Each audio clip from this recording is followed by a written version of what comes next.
In the grand halls of English palaces, behind the silken curtains and glittering jewels, there was a world that the history books often whisper about, but rarely show in its true, raw form. When we picture Queen Elizabeth I, the Virgin Queen, we imagine a figure of majesty, her pale face framed by fiery red hair, her gowns shimmering with pearls, her voice commanding respect across Europe. She was the woman who defeated the Spanish Armada, who ruled with both cunning and charm, who transformed England into a rising empire. Yet beneath the crown and beyond the throne, there was a side to her life that was anything but majestic.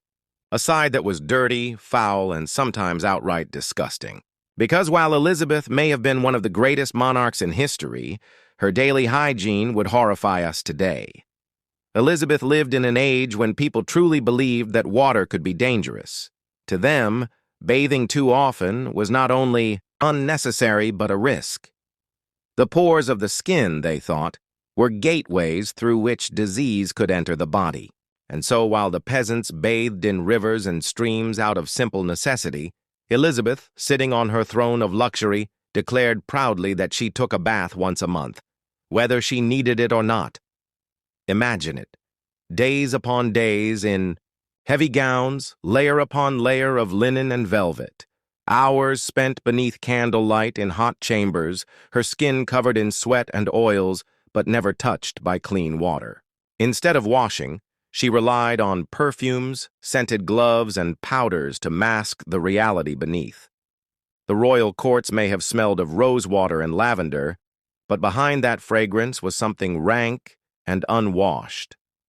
Her ladies-in-waiting, close enough to adjust her garments and prepare her for bed, must have known the truth that visitors never dared to speak aloud.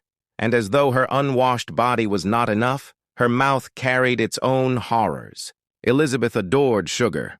In her time, sugar was a new luxury, imported from faraway lands, and only the richest could afford it in abundance. The queen, having no shortage of supply, indulged in sweetmeats, candied fruits, and sweetened wines. This addiction, however, turned her royal smile into something grotesque. Her teeth, once described as fair, became blackened and decayed. Her gums swelled, and her breath turned foul, so foul that even her closest courtiers complained of the stench. Ambassadors who met her at court noted with shock that her teeth were yellow and uneven, some missing entirely. One even admitted that her words were hard to understand because of the gaps and the rotting state of her mouth. This decay was more than just cosmetic. Without the dentistry we have today, every meal was a source of pain. Imagine the Queen of England, the woman who silenced her enemies with speeches, forced to grit her teeth against agony as she ate, forced to smile less, to hide her mouth with her hand, to control every painting commissioned of her so that her teeth never appeared. Her portraits, so carefully designed, never betrayed this secret. And yet, behind the image of power, her jaw throbbed, her gums bled, and her court whispered. But her teeth and her unwashed body were not the only part of her life to reek of filth. Even in her most private hours, Elizabeth was far from clean. At night, she often refused to change completely into fresh garments. To her and many of her time, simply putting on new linen was enough to be clean, for the fabric, they believed, absorbed the dirt and oils from the body. In reality, what it did was allow her skin to remain coated in grime, while her bedding absorbed layer after layer of sweat. Worse still, she sometimes slept in her gowns, great heavy dresses that gathered dust, moisture, and the scent of her unwashed skin. Her sheets were rarely washed. Her grand feather beds, though magnificent to the eye, carried the odors and filth of nights upon nights uncleaned. Insects, lice, and fleas thrived in these conditions. Elizabeth's ladies-in-waiting spent hours combing her fiery hair to pick out lice, a humiliating reality for a woman hailed as the most powerful monarch in the world. Itching, discomfort, and infestation, these were as much a part of her nightly routine as prayer. As the years passed, another obsession came to define her appearance. Elizabeth's face, famed for its pale glow, was not the gift of nature, but the result of something deadly. The queen painted her skin with a substance called Venetian ceruse, a mixture of vinegar and white lead. She wore it not lightly, but in thick layers, hiding the scars left by smallpox, concealing wrinkles and presenting to the world the illusion of eternal youth. But this mask was poison.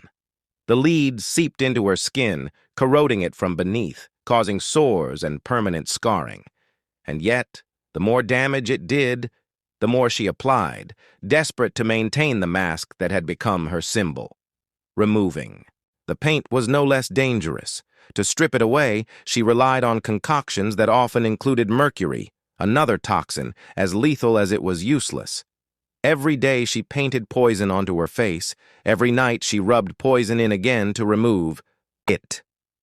Those who saw her up close noticed the toll. Beneath the thick powder, her skin grew thin, discolored, and sickly. Her beauty, so carefully guarded, was an illusion maintained by layers of deathly makeup. The court may have praised her radiance, but they knew the truth. The queen was slowly poisoning herself, one layer of paint at a time. And still, even this was not the worst of her world. Imagine being a guest at her palaces. Hampton Court, Whitehall, Greenwich, grand in design, glittering with jewels and banners, echoing with music and laughter. And yet, the moment you stepped through the corridors, the air struck you with a foul stench. For all their grandeur, Elizabeth's palaces were plagued by the filth of primitive toilets. The queen herself used what was called a close stool, a wooden chair with a hole in the middle and a pot beneath. That pot had to be emptied by her servants, the grooms of the stool, a position of strange honor, but the truth was uglier. Chamber pots overflowed, drains clogged, and the stench of waste lingered in her most private chambers. In summer, the heat made it unbearable. Foreign ambassadors remarked that the English might possess treasures of gold and silver, but they reeked of filth. Elizabeth lived her daily life in this world of stink and decay. She ruled an empire, inspired poets, terrified her enemies, and yet, around her and upon her, filth clung like a shadow.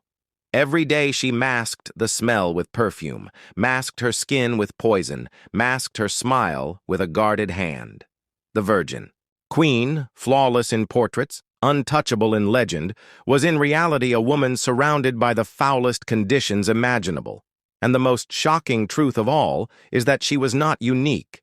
She was a mirror of her age. An age when water was feared, when perfumes replaced soap, when makeup was death in disguise, and when royalty itself lived in the same filth as the world they ruled over. And so the image of Elizabeth, the commanding queen, the untouchable ruler, is incomplete without this hidden reality. For beneath the gold and pearls was the stench of unwashed skin. Beneath the royal smile was the rot of blackened teeth. Beneath the glowing mask of white powder was the slow decay of poisoned flesh. This was the daily life of a queen, a life at once powerful and pitiful, magnificent and revolting.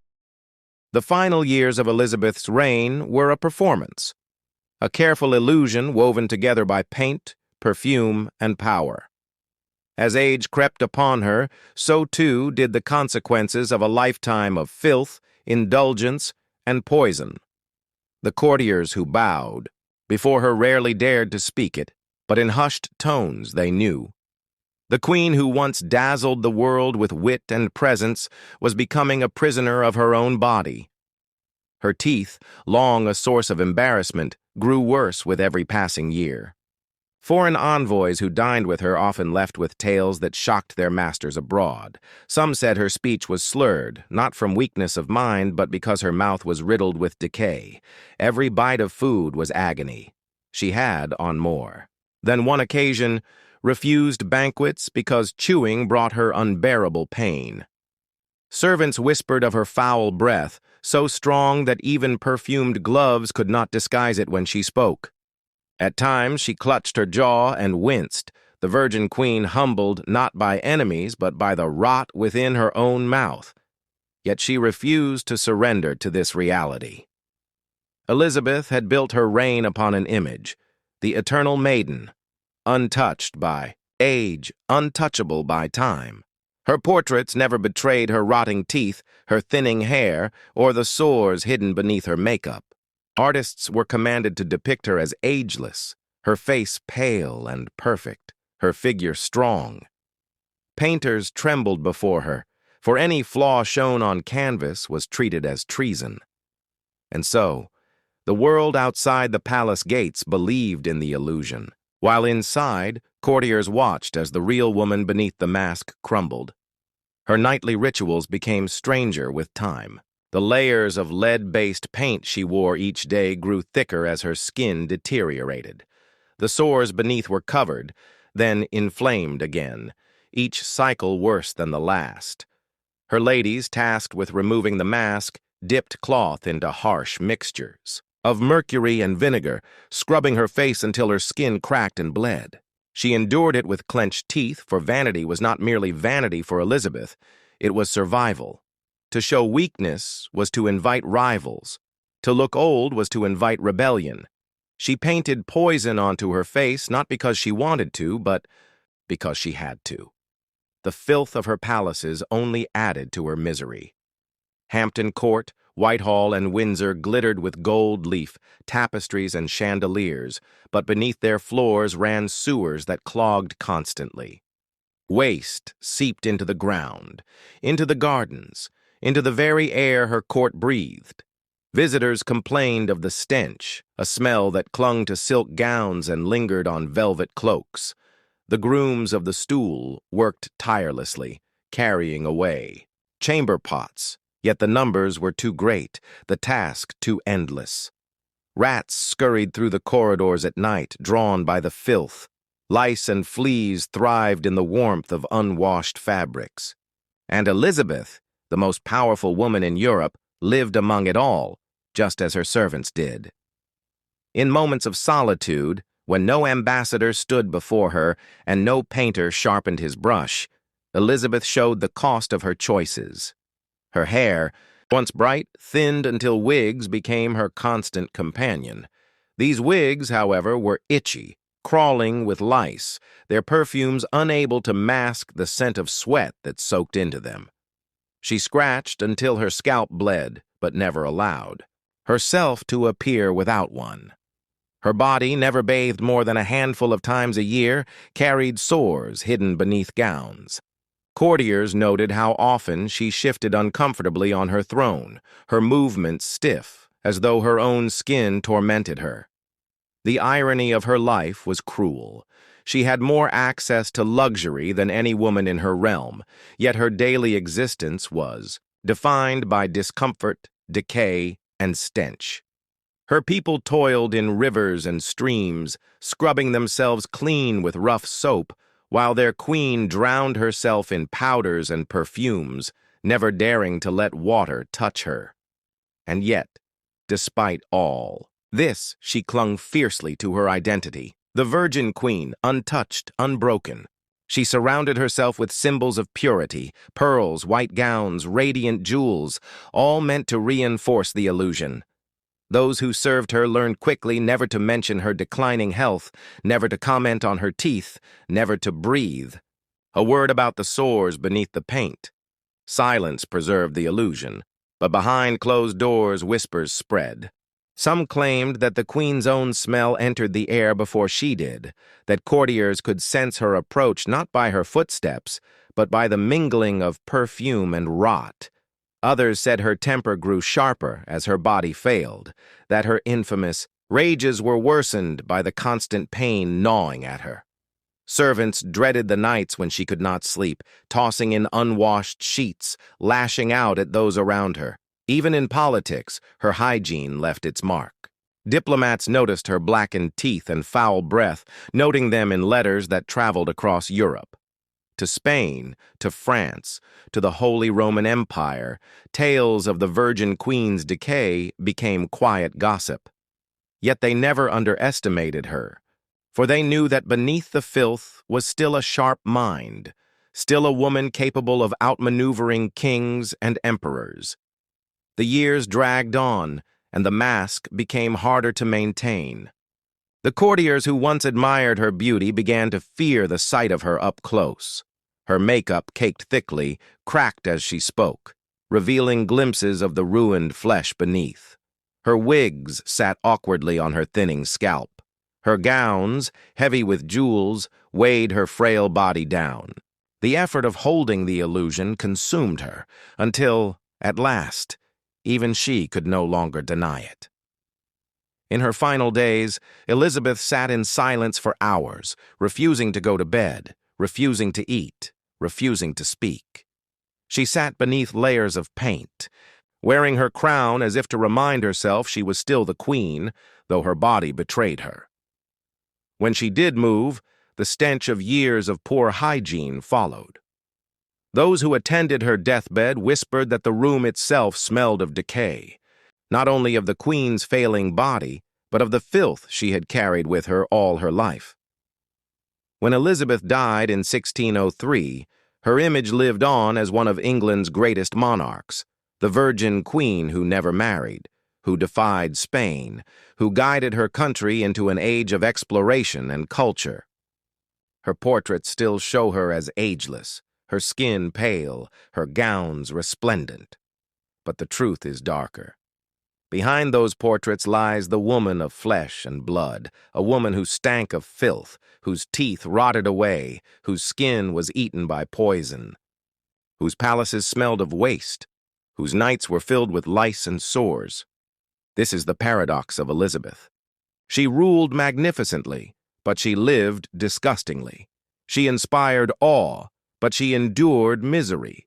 She presented herself as the image of perfection, but she was, in reality, the embodiment of human frailty, hidden beneath layers of silk and powder. Her life was proof that even queens, no matter how powerful, could not escape the filth of their age, and perhaps it is this hidden truth that makes her story all the more human.